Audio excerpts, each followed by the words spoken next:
नमस्कार। मैं डॉक्टर अशोक त्रिपाठी आपका स्वागत करता हूं आपके अपने channel history culture and research methodology में। मित्रों, बहुत दिनों से हिंदी साहित्य के ऊपर कोई वीडियो नहीं बनाई थी, इसलिए आज हिंदी साहित्य के एक बहुत ही महत्वपूर्ण विषय पर हम लोग चर्चा करेंगे। मुंशी प्रेमचंद, जिनके बारे में आप सभी जानते हैं जो साहित्य प्रेमी हैं। तो आज हम चर्चा करेंगे मुंशी प्रेमचंद के कहानी संबंधी विचार क्या थे, उनका कथा संसार क्या था, उनकी कहानियों का शिल्प क्या था। इन सब बातों पे हम संक्षेप में चर्चा करेंगे। मित्रों, मैं आपके लिए वीडियो बनाता हूँ, तो जैसे मैं पहले भी कह चुका हूँ कि मैं डॉक्यूमेंट्रीज नहीं बनाता हूँ, मैं नोट्स के साथ आपके लिए वीडियोस बनाता हूँ, जिससे कि आप अपनी परीक्षाओं में इसका उपयोग कर सकें और कोई भी एग्ज़ाम आप अच्छी तरह से क्रैक कर सकें।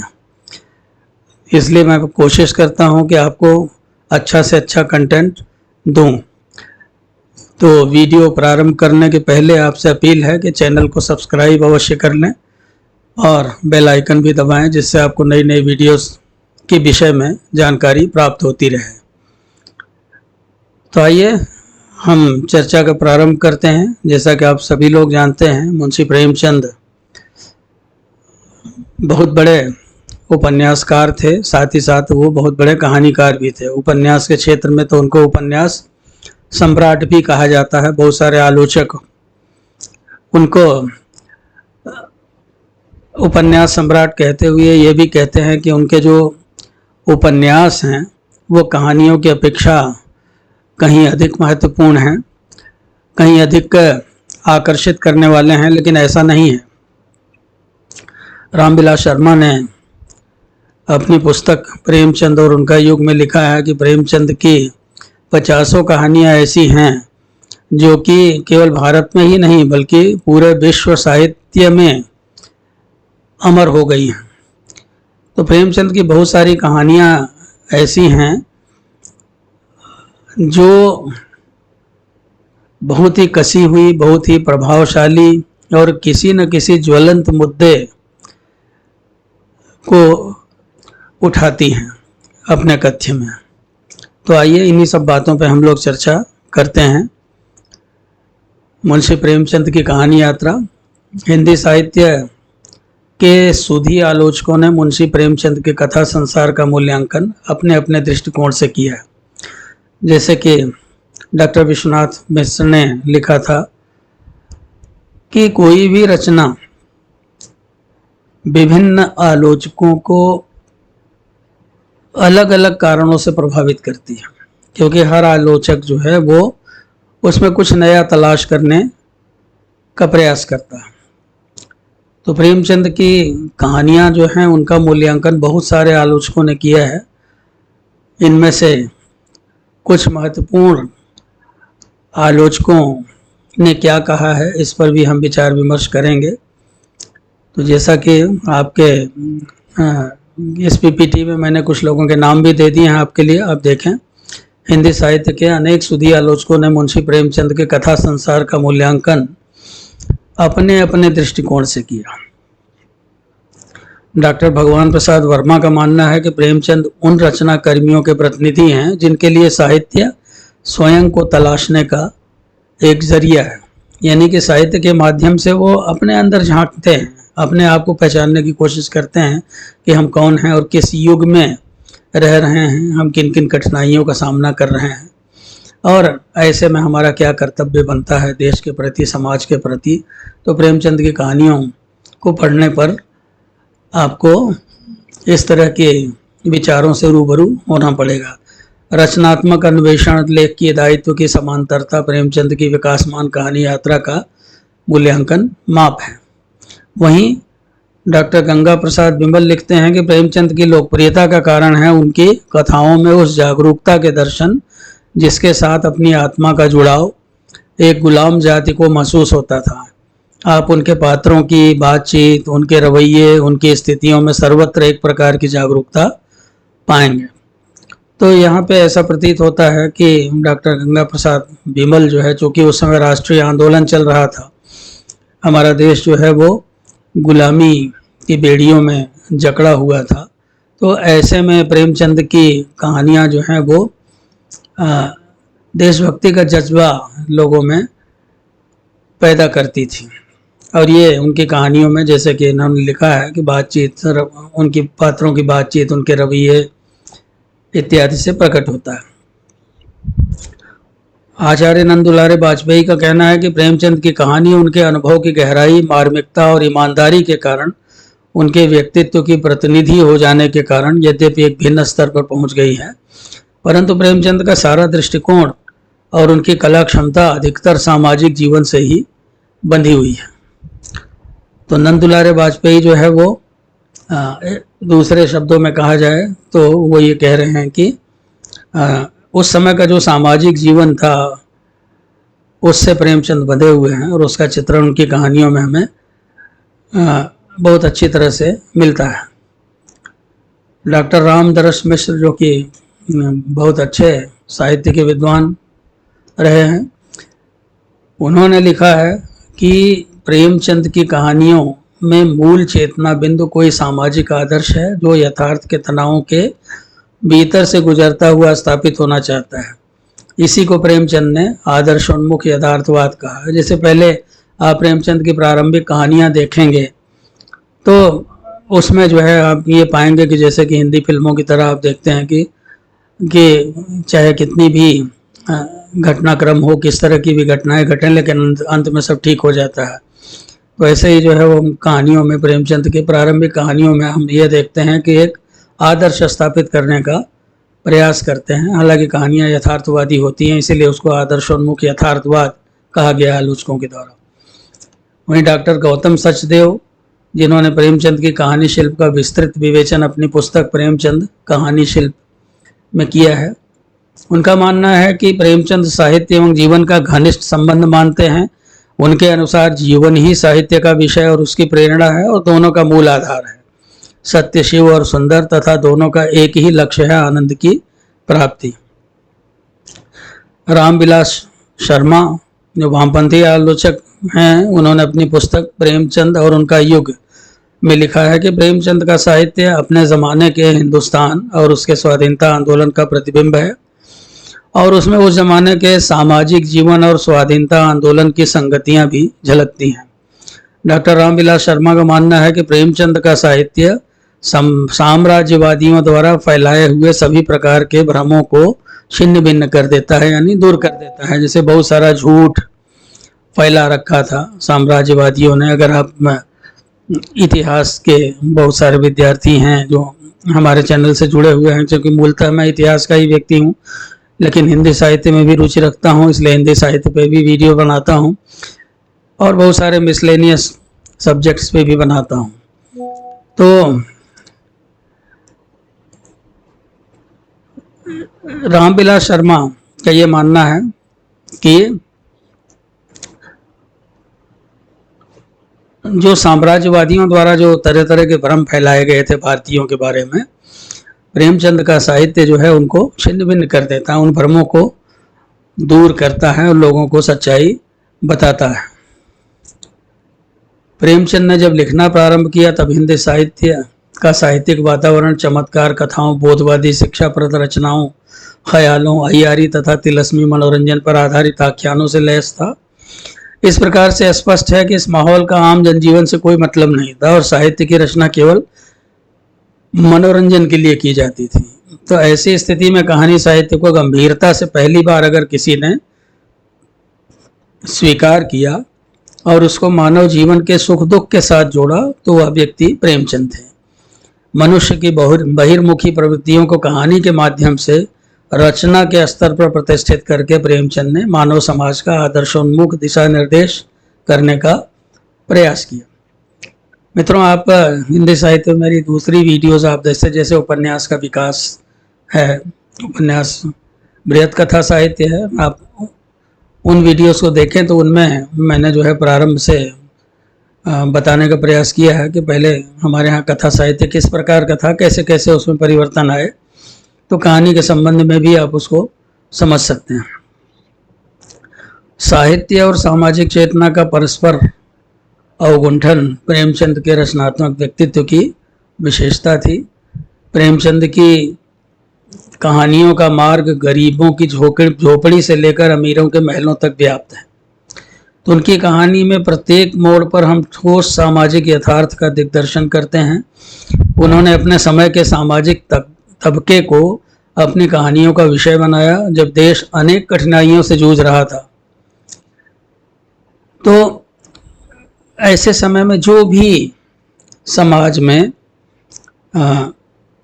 बुराइयां व्याप्त थीं, जिनके कारण लोगों को कष्ट होता था, तो उनको उन्होंने अपने कहानियों का विषय बनाया। जैसे उन्होंने सांप्रदायिकता, कर्मकांड, रूढ़िवाद, किसानों मजदूरों का शोषण, गरीबी, अमीरी आदि सभी बातों को अपनी कहानियों का विषय बनाया। और यही नहीं, आप देखें उनके जो पात्र हैं, पात्रों का जो चयन है वो भी बहुत अच्छा है। पात्रों के जो संवाद हैं, संवाद में भी हमें अंतर दिखाई पड़ता है। जैसे अगर संभ्रांत वर्ग के पात्र हैं, पढ़ा लिखा पात्र है तो वो उस तरह की भाषा बोलता है। मुसलमान पात्र है तो उसमें उर्दू की शब्दावली का अधिक प्रयोग किया गया है। इसी तरह से गरीब पात्र हैं तो उसकी भाषा में एक ठेठपन आपको दिखाई देगा, जो किसान मजदूर वगैरह हैं।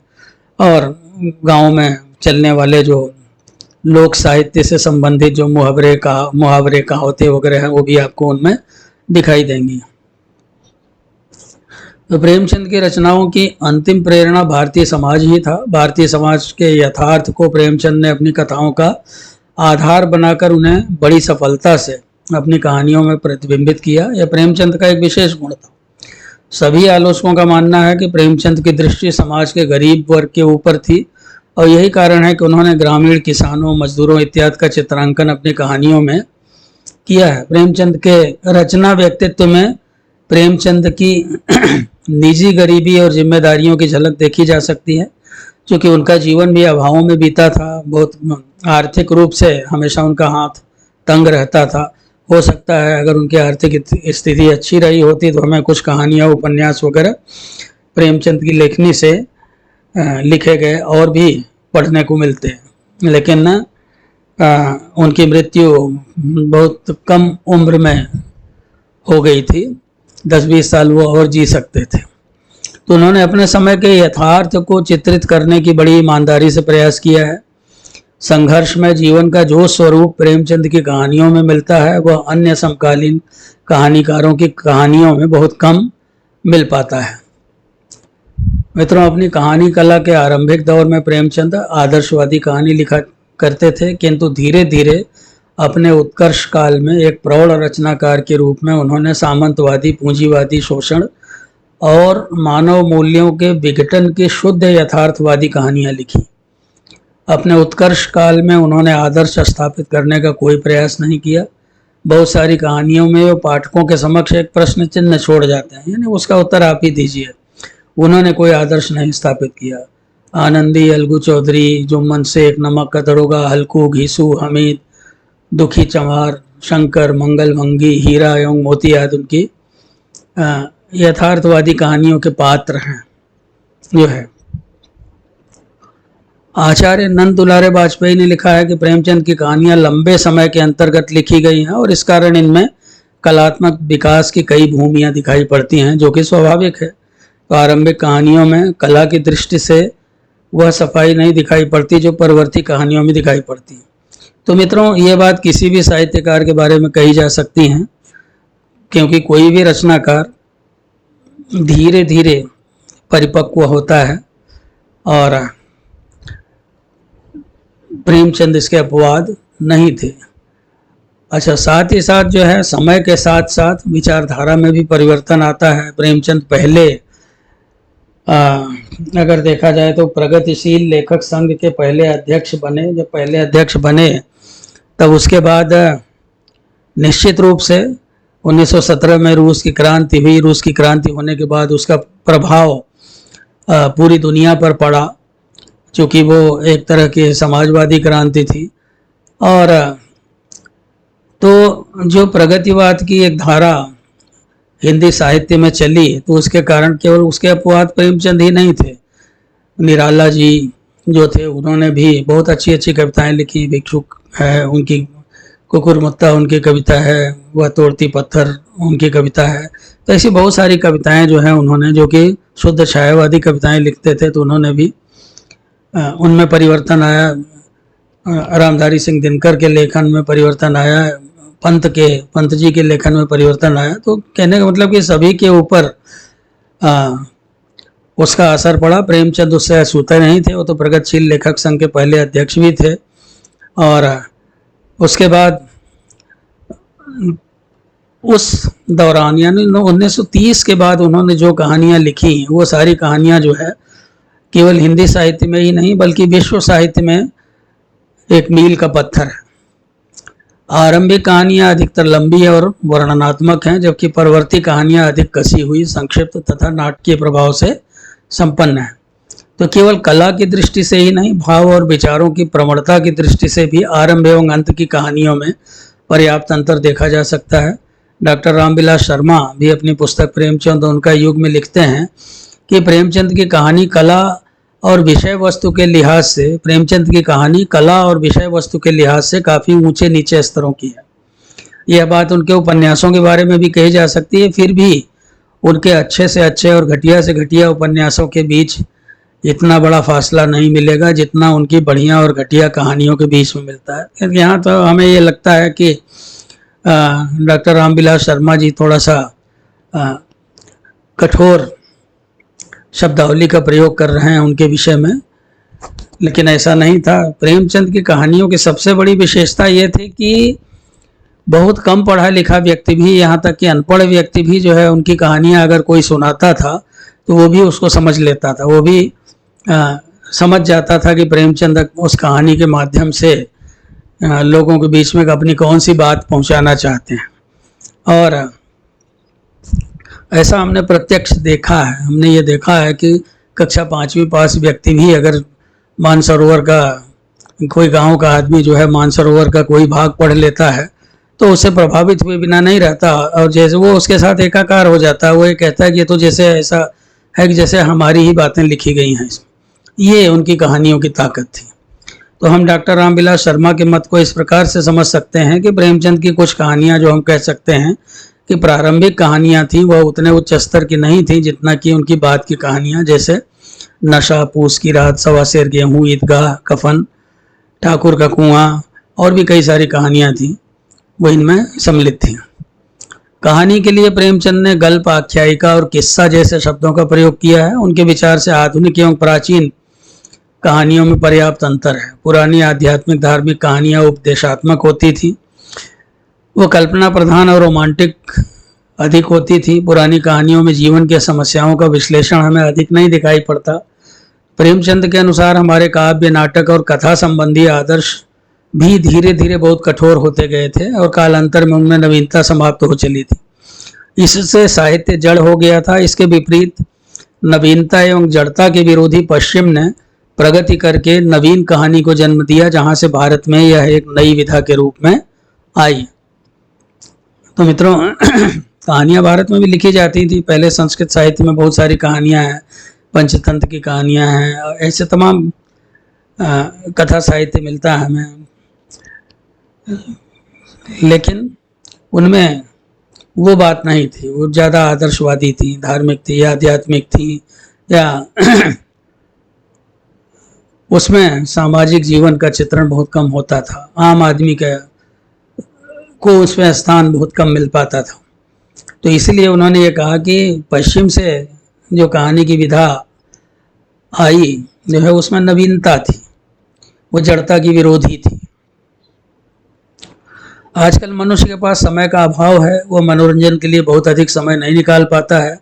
समय के इस अभाव ने लघुता की मांग की है, जिसमें ताजगी, चटपटापन और तत्व भी सम्मिलित होता है। प्रेमचंद का मानना था कि उत्तम कहानी वह होती है जिसका आधार कोई मनोवैज्ञानिक सत्य हो।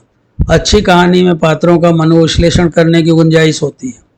अच्छी कहानी पात्रों का या चरित्र का केवल बाह्य व्यक्तित्व ही नहीं देखती, बल्कि उसके अंतर मन में भी झांकती है।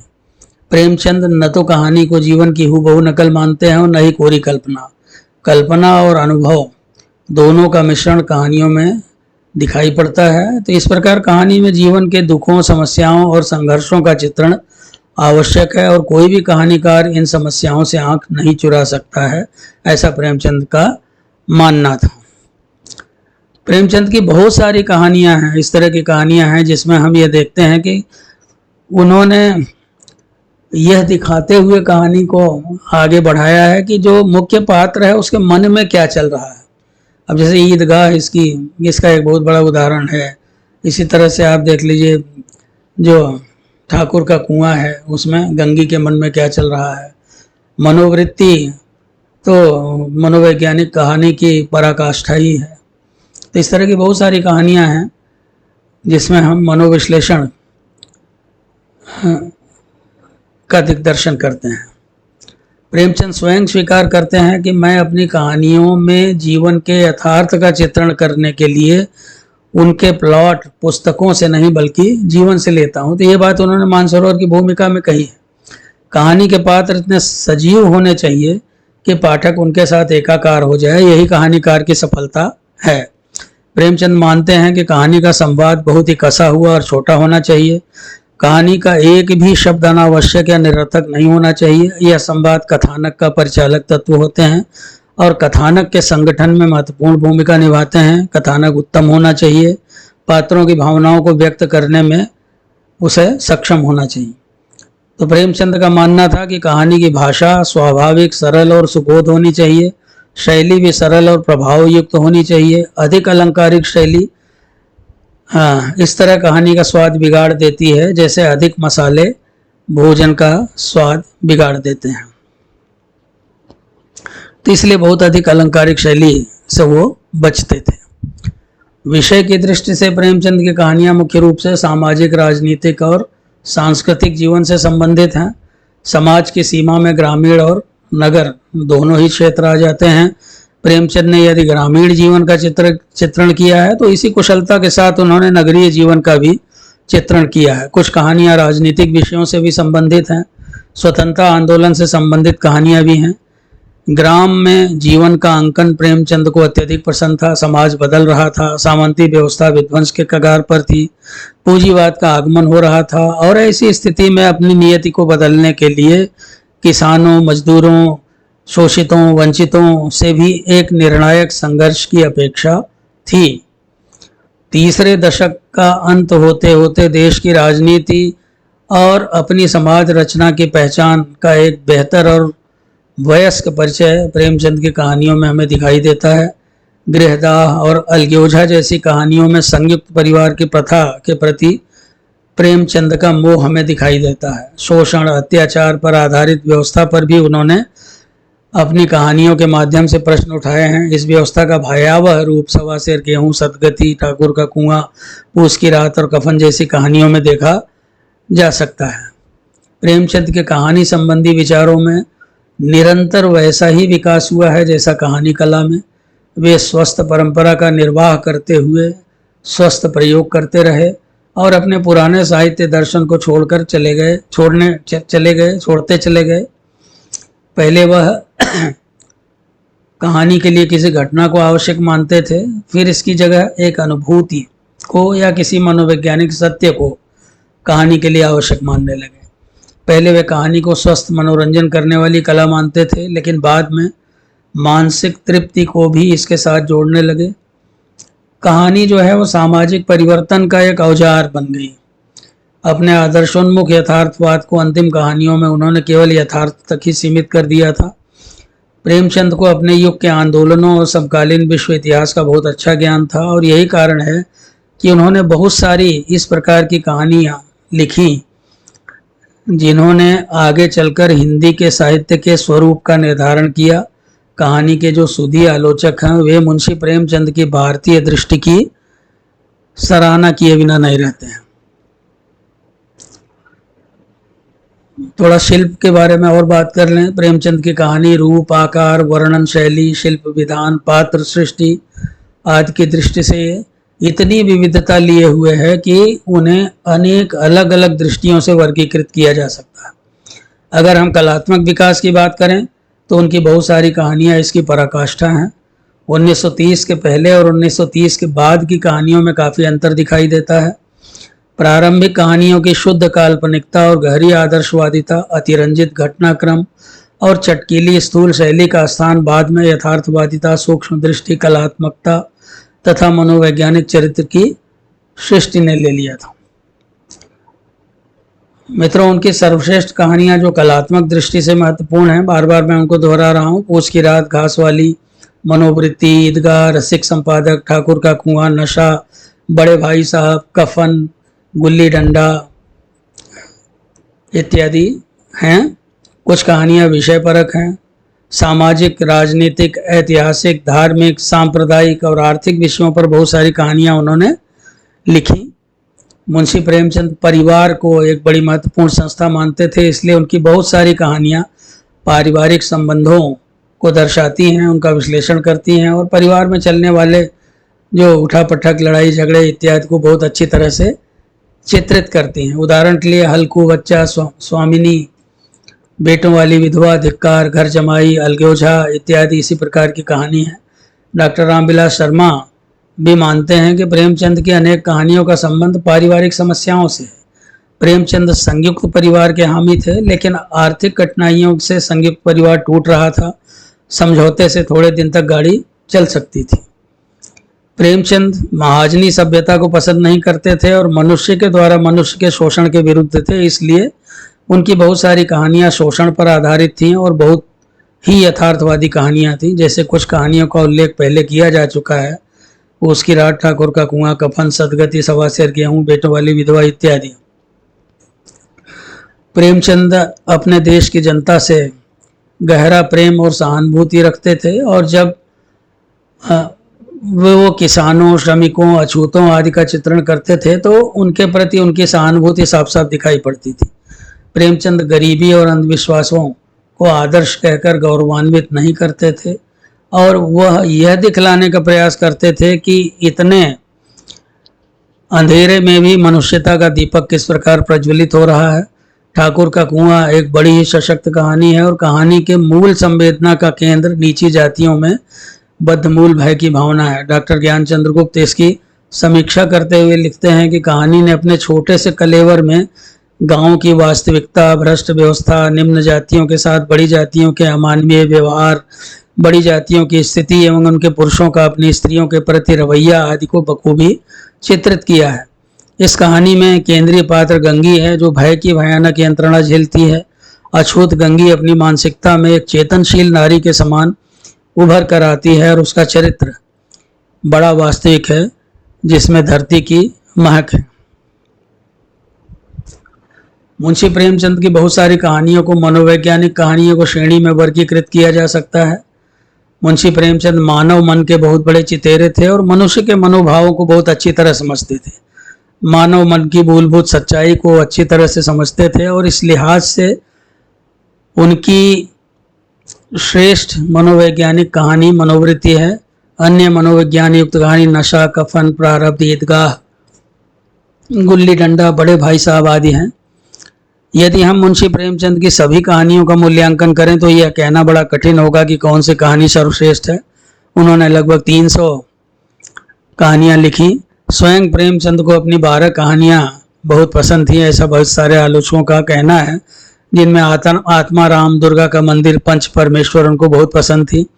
इसके साथ ही कफन, पूछ की रात, ठाकुर का कुआं, मनोवृत्ति, नशा, बड़े भाई साहब भी बहुत पसंद थी। गुल्ली डंडा, बड़े भाई साहब जैसी कहानियां संभवतः सत्य कथाओं पर आधारित होने के कारण उन्हें बहुत पसंद थी।